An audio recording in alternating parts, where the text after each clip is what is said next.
वाह कहाँ गलू हो मोटको है ने वो बुरा मत मनी हो प्यार से मोटको कहतन है ने रहतन है ने हमनी के ठीक लोग के आइलू हक के मैरिज डोलता कमर डैमेज देख के तो हर ब्यूटी हमर ब्रेन हो जाता है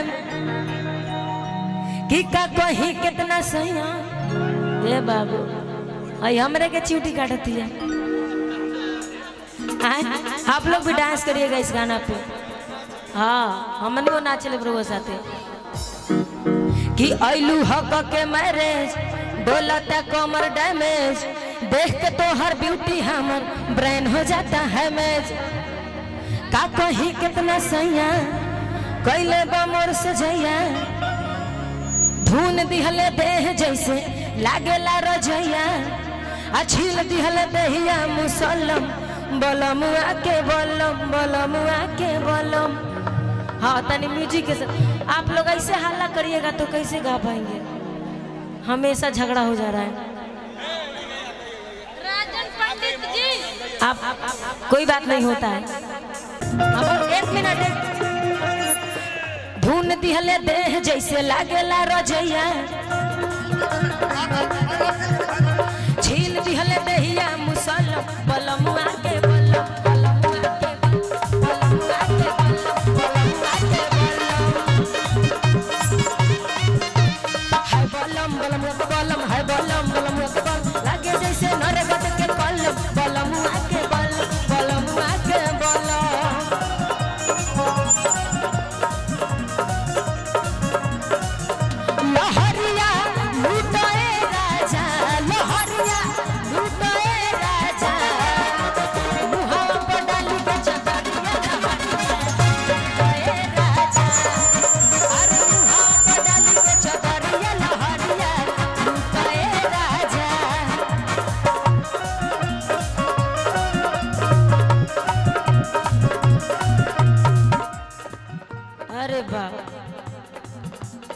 गाना इतना फास्ट बा कि म्यूजिक गाए में बहुत दिक्कत होता, लेकिन वही मैनेज करके हम गा देता। घुंघुटा उठावते ही से जिया पगाड़ी लड़ हो गई हम पानी पानी ऐसन रफ्तार बढ़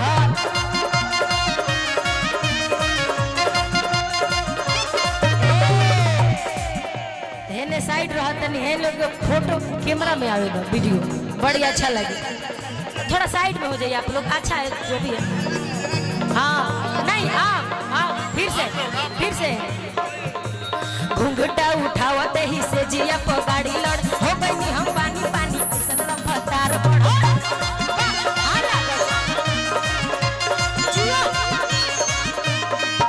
कहत लइकावा कि सचहू में बोले रंगदार बड़ू मरदा से जिया परत भर उड़ाई देता करदा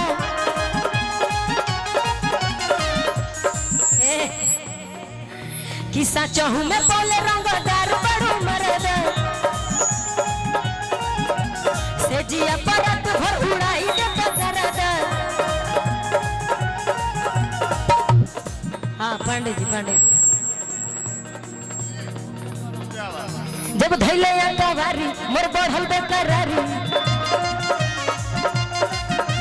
छुई दिहले दहिया मोर गइल पर परी कि छील दिहले दहिया मुसलम बलमुआ